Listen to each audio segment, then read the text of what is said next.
The most powerful people who ever lived ranked. And who holds power today? The people who bent the world to their will. Power is not the same as fame. Some people are remembered because they were admired, some because they were feared, and some because the world they created is still impossible to escape. This ranking is not about who was the most moral, popular, rich, intelligent, or beloved.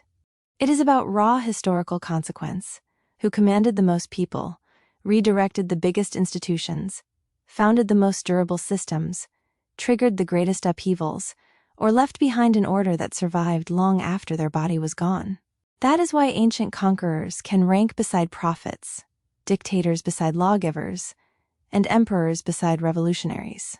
It is also why modern leaders such as Donald Trump, Xi Jinping, and Vladimir Putin matter to the debate without automatically outranking the giants of history. Today's most powerful people command states, armies, nuclear weapons, economies, intelligence systems, and global alliances, but the highest places still belong to those whose power survived their lifetime. The uncomfortable truth is that human history has often been shaped less by goodness than by the ability to impose a vision on millions of people at once. Some did it through faith, some through terror, some through law, empire, revolution, or conquest. The result is a ranking where moral judgment and historical consequence cannot be treated as the same thing. What counts as real power? Real power has three parts: control, reach, and afterlife. Control means the ability to command armies, governments, wealth, law, or belief during a lifetime. Reach means how far that command traveled across territory, population, and institutions. Afterlife means whether the person's decisions still shape the world after their death. That is why this list does not simply rank the biggest empires by landmass. It also weighs religious authority, state building, legal systems, military shock, ideological spread, and civilizational inheritance. Genghis Khan controlled an empire-building machine. Muhammad founded a religious and political order. Qin Shi Huang created the imperial template for China. Augustus made monarchy acceptable inside a republic that claimed to hate kings. The ranking is necessarily arguable, but the criteria are clear. The highest places go to people whose power was not merely personal, but structural. They did not just rule a country. They created a new operating system for civilization. Devasset. Queen Victoria. Queen Victoria was not an absolute ruler in the way ancient emperors were, but symbolic power can still be enormous when attached to the largest empire of the age. Her reign from 1837 to 1901 coincided with British imperial expansion, industrial dominance, global trade routes, and the consolidation of the monarchy as a national and imperial symbol. Victoria's power was constitutional, not autocratic. She could influence ministers, family diplomacy, and imperial image, but she did not personally direct every act of empire. That limits her rank. Her importance lies in what she represented. Under Victoria, monarchy became less about personal command and more about institutional legitimacy, imperial identity, and public theater. Her name became an era, and few rulers can claim that. She sits at the edge of this list because her personal power was smaller than the empire attached to her. But power is not always a sword in the hand. Sometimes it is a crown that gives a vast system its face. Die Vaten Act. George Washington. George Washington's power came partly from command and partly from restraint. He led the Continental Army through the American Revolutionary War and became the first president of the United States, setting precedents for executive authority, peaceful transition, and civilian control of the military. Washington could have tried to turn military victory into personal rule. Instead, his refusal to become a monarch gave the American presidency a different foundation. That decision shaped not only the United States, but the modern idea that executive power could be limited without becoming weak. He ranks below empire builders because his direct territorial command was smaller. He ranks on the list because he helped create the political machine that later became the most powerful state on Earth. His power was not the power of domination. It was the power of precedent. In a list filled with conquerors, dictators, and emperors, Washington matters because he proved that giving power away could shape history as much as seizing it. Ozamnacht.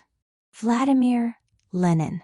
Lenin did not rule as long as Stalin, but he detonated one of the most consequential political transformations in modern history. He converted revolutionary theory into a one-party state, helped destroy the old Russian order, and built the structure from which the Soviet Union emerged. His power was compressed, but explosive. In a few years, he helped transform Russia from an imperial monarchy into a revolutionary state that would shape the 20th century global communism, the Cold War, and anti-colonial movements. Lenin ranks below Stalin because Stalin controlled the Soviet machine for longer and on a larger coercive scale. But Lenin built the machine. Without Lenin, the ideological geography of the modern world looks entirely different. His place on this list comes from ignition, rather than duration. Lenin did not simply win a revolution. He created a template for revolutionary rule that traveled far beyond Russia. 17. Constantine the Great. Constantine's power came from joining imperial authority to religious transformation. As Roman emperor, he did not create Christianity, but he changed its legal and political position inside the Roman world. The Edict of Milan in 313 helped give Christianity legal recognition and marked a decisive shift in imperial policy toward Christians, even though Christianity became the Roman state religion later, under Theodosius. That makes Constantine one of history's great hinge figures. He sat at the point where empire, law, religion, and legitimacy began to move together in a new direction. The consequences reached into medieval Europe, the Byzantine world, church-state politics, and the identity of Western civilization. He ranks below the founders of the great religious traditions because he inherited Christianity rather than originating it. But few rulers ever changed the political destiny of a faith so dramatically. Constantine's power was not simply that he ruled Rome. It was that he helped redirect the spiritual future of Rome. That decision outlived his dynasty, his capital, and the empire he tried to hold together. Cessnacht. Ashoka. Ashoka ruled the Mauryan Empire in India and became one of history's most striking examples of power redirected after conquest. His reign matters because he combined imperial control with religious and moral messaging, using inscriptions and state authority to project Buddhist-influenced principles across a vast empire. His power was not only military, it was administrative, ethical, and cultural. He helped give Buddhism a broader political platform and showed how an empire could use moral language as a tool of rule. Ashoka ranks here because his influence was huge, but regionally more bounded than the highest figures. Even so, he remains one of the rare rulers whose legacy rests as much on renunciation and law as on conquest. That makes him unusual in a ranking dominated by expansion. Ashoka's power came not only from what he conquered, but from what he claimed conquest had taught him. Patnacht. Cyrus the Great. Cyrus founded the Achaemenid Persian Empire and built one of the ancient world's great imperial systems. He defeated major powers, absorbed older civilizations of the Near East, and created a model of rule that could govern different peoples, languages, and traditions under one imperial roof. His power was not only expansionist, it was integrative. Cyrus helped pioneer an imperial style that did not simply erase conquered peoples, but often absorbed and managed them. That administrative genius is why he remains more than a battlefield name. He belongs in the ranking because he helped define empire as a system, not just a raid. Cyrus matters because he understood scale. Conquest can win a capital. Administration keeps it. His empire became one of the great models of ancient imperial rule because it could hold difference together under command. Kiturnacht. Charlemagne. Charlemagne turned Frankish kingship into imperial revival. Crowned emperor in 800, he fused conquest, Christianity, law, education, and royal authority into a new Western European order. His empire did not survive intact, but its memory shaped medieval politics for centuries. His power lay in reconstruction. After the collapse of the Western Roman Empire, Charlemagne offered Europe a new model of Christian kingship and imperial legitimacy. The Holy Roman Empire, medieval monarchy, and later European political imagination all drew from that inheritance. He ranks below Augustus and Constantine because they stood closer to the source of Roman imperial power. But Charlemagne deserves his place because he made empire imaginable again in Western Europe. His legacy was not one clean state. It was a political idea that Europe could be reordered around Christian imperial authority. That idea kept returning long after his empire fractured. Trenact. Suleiman the Magnificent. Suleiman ruled the Ottoman Empire at one of its peaks. His authority stretched across military command, law, religion, diplomacy, and architecture. Under him, Ottoman power pressed deep into Europe, dominated the eastern Mediterranean, and projected Islamic imperial authority across 3 continents. His rank rests on scale and sophistication. Suleiman was not just a conqueror. He was a lawgiver, an administrator, whose reign became a high point of Ottoman prestige. He does not rank higher because the Ottoman system preceded him and survived through institutions larger than one man. But as a peak ruler of one of the most formidable empires in history, his power was immense. Suleiman represents the power of a mature imperial machine at full confidence. He did not found the Ottoman state, but he gave it one of its most dazzling moments of reach, authority, and cultural force. Divan Act. Julius Caesar. Julius Caesar never became emperor in the formal later sense, but he broke the Roman Republic so thoroughly that monarchy became almost inevitable. He conquered Gaul, defeated Pompey, crossed the Rubicon, and became dictator for life before his assassination in 44 BCE. Caesar's power was personal, military, and theatrical. He understood that armies, money, public image, and political timing could overpower constitutional tradition. His murder was meant to save the Republic, but it instead accelerated the struggle that ended it. He ranks below Augustus because Augustus completed what Caesar made possible. Caesar was the rupture. Augustus was the system. His importance lies in the fact that he exposed the Republic's weakness. Once Rome had seen one man gather that much military loyalty, wealth, and public devotion, the old order could not fully recover. Act. Napoleon Bonaparte. Napoleon rose from revolutionary chaos to become Emperor of France and the dominant military figure in Europe. He conquered or controlled much of the continent, redrew borders, exported legal reforms, and forced every major European power to react to him. His power was spectacular, but unstable. Napoleon could defeat coalitions, create client states, and impose law, but he could not make his empire permanent. His greatest victories produced fear. His defeats produced a new European balance. Still, few individuals have bent an entire continent around their ambitions so visibly. Napoleon ranks high because he proved that modern power could come from speed, merit, propaganda, law, and war at once. He was not merely a general. He was a political system in motion. Even after his defeat, Europe had to reorganize itself around the memory of what one man had nearly done. Set. Alexander the Great. Alexander created one of history's most astonishing military records. Starting as king of Macedon, he overthrew the Persian Empire, conquered Egypt, pushed into Central Asia, and reached the Indian subcontinent before his death at 32. Alexander's limitation is durability. He conquered faster than he could institutionalize. After his death, his empire fragmented among his successors. But power is not only measured by how long a state survives. Alexander spread Greek language, cities, military models, and cultural exchange across a vast zone. His personal power burned briefly, but the shockwave lasted centuries. He ranks this high because almost no one changed the map so quickly at such a young age. Alexander's life was short, but his conquests opened the Hellenistic world and changed the cultural bloodstream of Eurasia. 9. Adolf Hitler. Hitler's inclusion is not admiration. It is recognition, of catastrophic power.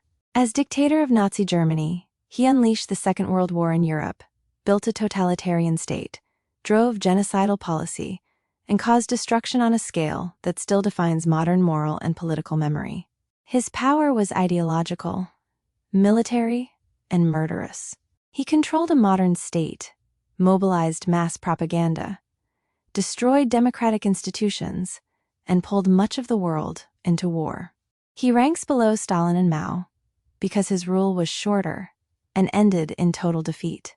But the scale of destruction he caused makes him one of the most powerful and dangerous people who ever lived. Hitler shows the darkest version of modern power, the ability of one leader to fuse grievance, bureaucracy, technology, propaganda, and mass violence into a system of catastrophe. His legacy is not durability in office. It is the permanent warning his regime left behind. 8. Mao Zedong. Mao Zedong founded the People's Republic of China and ruled the world's most populous country through revolution, civil war, mass mobilization, and ideological campaigns. His power reached into land ownership, class identity, education, party loyalty, language, and the relationship between the individual and the state. Mao's power was enormous because it reached deep into daily life. He did not merely control government. He reshaped society from above and demanded ideological participation from below. His legacy is still central to Chinese state identity, even where later leaders moved away from parts of his program. Mao ranks above Hitler because his regime lasted longer, governed a larger population, and left a still existing state structure behind. His place on this list is not based on economic success or moral approval. It is based on scale. Few modern leaders have imposed themselves so deeply on such a vast population. 7. Joseph Stalin. Stalin controlled the Soviet Union from the 1920s until his death in 1953 and turned it into an industrial, military, and ideological superpower at immense human cost. He oversaw forced collectivization, purges, wartime mobilization, and the Soviet role in defeating Nazi Germany before shaping the opening structure of the Cold War. His power was terrifying because it combined bureaucracy with fear. Stalin did not need charisma alone. He built a system in which party machinery, secret police, planning targets, and ideological suspicion made power permanent. He ranks above Mao only narrowly because Stalin's decisions directly shaped the outcome of the Second World War and the division of Europe. But both men show the same brutal lesson. Modern states can make one person's will industrial in scale. Stalin's power did not stop at Soviet borders. It shaped Eastern Europe, nuclear rivalry, communist movements, and the global structure of the 20th century. His shadow was geopolitical as well as domestic. 6. Qin Shi Huang. Qin Shi Huang unified China in 221 BCE and became its first emperor. His reign standardized law, administration, weights, measures, writing, and imperial authority, creating a centralized model that influenced Chinese rule for more than 2,000 years. His power was foundational. Before Qin Shi Huang, China was a field of rival states. After him, unity under an emperor became the political ideal that later dynasties inherited, restored, or claimed. He ranks this high because he created one of history's most durable state templates. His dynasty was short. His model was not. That is the difference between a ruler and a founder.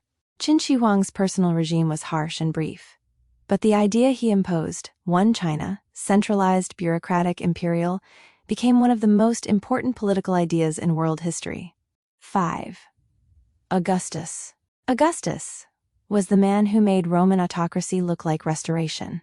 After civil war, he became Rome's first emperor and ruled from 27 BCE to 14 CE, founding the imperial system that shaped the Mediterranean world for centuries. His genius was political disguise. Caesar had made monarchy too obvious and was killed. Augustus kept republican forms while holding real command over army, provinces, money, and succession. That made him one of the most effective power operators in history. He did not just seize authority. He made a new regime feel legitimate enough to survive. Augustus ranks above Caesar because he turned disruption into permanence. He understood that the strongest power is sometimes the power that hides its own revolution. 4. Jesus of Nazareth. Jesus did not command armies, rule a state, or hold office. During his lifetime, his direct political power was tiny compared with emperors and conquerors. Yet, judged by historical afterlife, few people have ever had greater influence.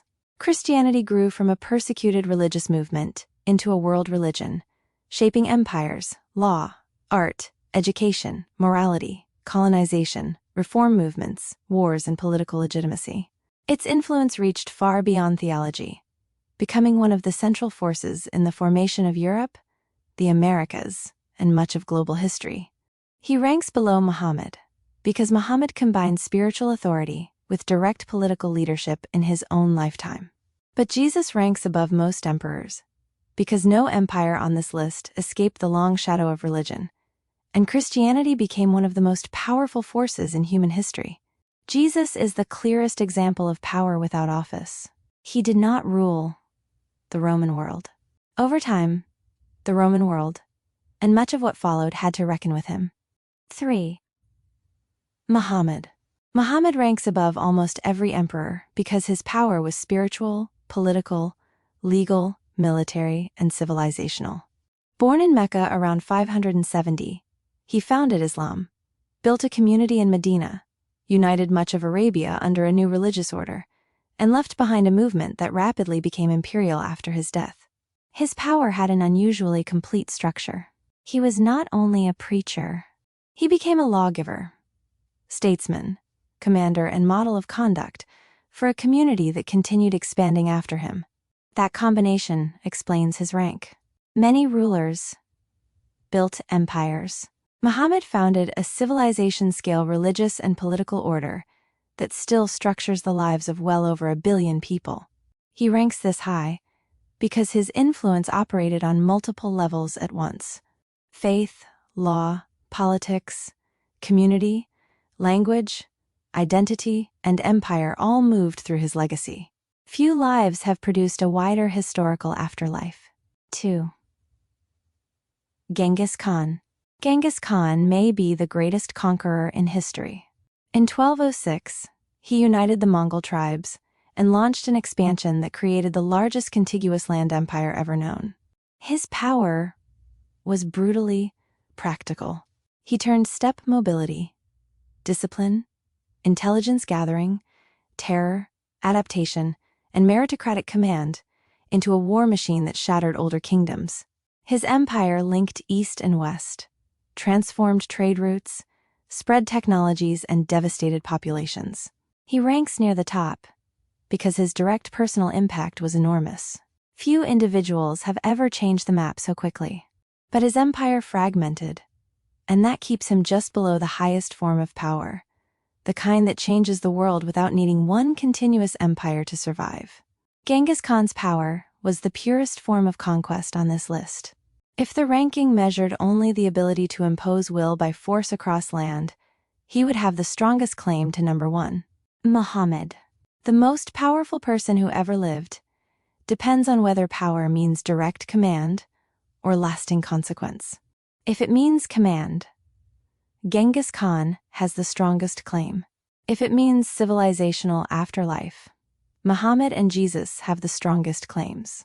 If it means state design, Augustus and Qin Shi Huang are almost impossible to ignore. But ranked across all categories together, Muhammad takes the top position. He combined what most historical giants only partly possessed: religious authority, political leadership, legal influence, military command, state formation, and posthumous civilizational expansion. His authority did not end with his death. It became scripture, law, memory, identity, and empire. Genghis Khan conquered more land by force. Augustus built a more durable imperial model. Jesus inspired a world religion of vast scale. But Muhammad fused belief and government in a way that produced one of history's most enduring global systems. That is why he edges the ranking. The most powerful person in history was not simply the man who ruled the most territory. It was the man whose life became the foundation for a civilization. Who holds the most power today? The modern world creates a different kind of power from the ancient world. Today's most powerful people do not need to ride with armies or personally conquer cities. They sit at the center of nuclear command chains, central banks, intelligence networks, industrial systems, technology platforms, reserve currencies, and alliances. Measured by present-day command, the most powerful people alive today are not necessarily the most historically important. They can move markets, shape wars, redirect supply chains, control borders, and influence billions of lives. But their final historical rank depends on what survives them. A modern leader can dominate the news cycle and still vanish from history's top tier. To reach the level of Augustus, Qin Shi Huang, Genghis Khan, Jesus, or Muhammad, a person must do more than hold office. They must create a system, break a system, or leave behind an order future generations cannot easily escape. The most powerful people alive today. Ranked. 1. Donald Trump. As President of the United States, Donald Trump holds the most powerful elected office in the world. The presidency gives him command over the world's most capable military apparatus, the executive branch of the world's largest nominal economy, the central role inside NATO, and enormous influence over sanctions, trade, diplomacy, intelligence, and war. The reason Trump ranks first in present-day power is not because every president automatically becomes historically great. It is because the office he holds combines military reach, economic force, diplomatic weight, and global media attention in a way no other single office quite matches. His long-term historical ranking is still unsettled. If his second presidency permanently changes America's institutions, alliances, trade posture, or global role, his eventual rank could rise. If not, he remains an extremely powerful present-day figure, rather than an all-time civilizational one. 2. Xi Jinping. Xi Jinping may have the strongest claim among living leaders to eventual all-time historical importance. He controls China's party state, serves as the central figure in its political system, chairs its military command structure, and governs a country whose economy, population, manufacturing base, and technological ambitions give it global weight. Xi's power is deeper than normal elected leadership because it is institutional, ideological, and strategic. He sits at the center of the Communist Party, the state, the military, and China's long-term national project. That makes him not just a head of government, but the central organizer of a rival model of power to the Western-led order. He ranks below the US president in live global power, because America still has unmatched military reach, reserve currency influence, and alliance depth. But judged by possible historical afterlife, Xi may be the more consequential figure. If China becomes the defining superpower of the 21st century, his ranking would rise sharply. 3. Vladimir Putin. Vladimir Putin remains one of the most powerful and consequential leaders alive because he controls a nuclear-armed state, a large military, an intelligence-heavy political system, and a war that has reshaped European security. His invasion of Ukraine changed NATO's posture, hardened Europe's security debate, and made Russia the central military threat in European politics. Putin's power is destructive, coercive, and geopolitical. He does not command the economic scale of the United States or China, but he has shown that a determined nuclear power can force the world to respond to its choices. His all-time ranking is harder. If Russia's current course produces a durable new order, he could rise in historical significance. If it leaves Russia weaker, isolated, or strategically diminished, his legacy may be remembered more as rupture than construction. 4. Narendra Modi. Narendra Modi leads the world's largest democracy and one of the most important rising powers. India's population, economy, technology sector, military capacity, and strategic location make its prime minister one of the most powerful people alive. Modi's power is not simply electoral. It is civilizational and geopolitical. He has reshaped Indian politics, strengthened a more assertive national identity, and placed India at the center of major debates over China, the Indo-Pacific, technology, manufacturing, and the future of the global South. He ranks below Trump, Xi, and Putin because India does not yet project global hard power at the same scale as the United States, China, or Russia. But his long-term importance could grow if India becomes one of the defining powers of the century. Fünfte, Ursula von der Leyen. Ursula von der Leyen does not command a nation-state in the traditional sense, but as president of the European Commission, she sits at the center of one of the world's largest regulatory, economic, and diplomatic blocs. Her power lies in rule-setting, trade policy, sanctions, competition law, digital regulation, and the EU's collective response to war, energy, and migration. This is not the theatrical power of a conqueror or a wartime president. It is bureaucratic power at continental scale. The European Commission can shape how companies behave, how markets operate, how technology is regulated, and how Europe responds to external pressure. She ranks below national leaders with direct military command, but her influence over rules is enormous. In the modern world, the person who writes the rules can sometimes matter almost as much as the person who commands the army. 6. Mohammed bin Salman. Mohammed bin Salman has become one of the most powerful figures in the Middle East. As Saudi crown prince and prime minister, he sits at the center of a state with immense energy influence, religious significance, sovereign wealth, and strategic importance. His power comes from leverage. Saudi Arabia matters to oil markets, Islamic politics, Middle Eastern security, investment flows, and relations between the United States, China, Russia, and the wider region. Few leaders can move so many diplomatic conversations at once. He ranks below the leaders of the United States, China, Russia, and India, because Saudi Arabia is not a civilizational scale superpower in the same way. But in terms of regional influence, wealth, and strategic positioning, he is one of the most powerful people alive. 7. The head of the Federal Reserve. The head of the U.S. Federal Reserve is not a conventional political ruler, but monetary power is real power. Interest rate decisions, central bank credibility, inflation management, and financial stability can affect jobs, mortgages, currencies, stock markets, debt costs, and capital flows across the world. This kind of power is quieter than military command, but it touches more ordinary lives than many wars. When the Federal Reserve moves, governments, investors, banks, and households react far beyond the United States. The Fed chair does not belong above presidents and party state leaders because the role is constrained by law, committees, and economic reality. But in a world built on debt, credit, and dollar liquidity, central banking remains one of the great hidden command posts of modern life. 8. The most powerful technology leaders. Modern power is no longer held only by presidents, generals, and monarchs.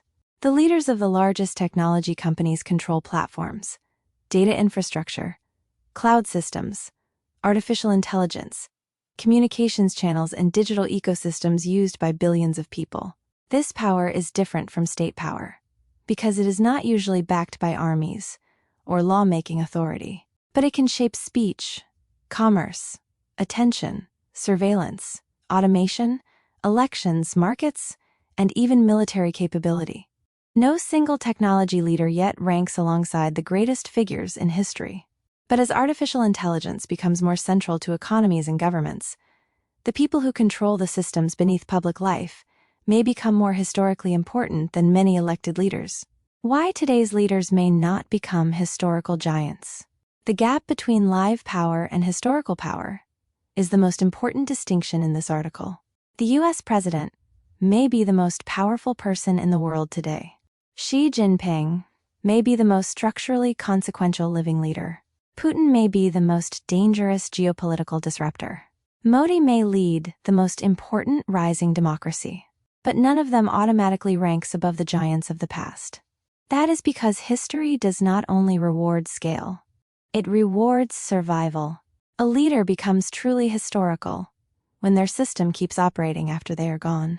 That is why Augustus outranks many conquerors, why Qin Shi Huang outranks longer reigning monarchs, and why religious founders sit above almost every emperor.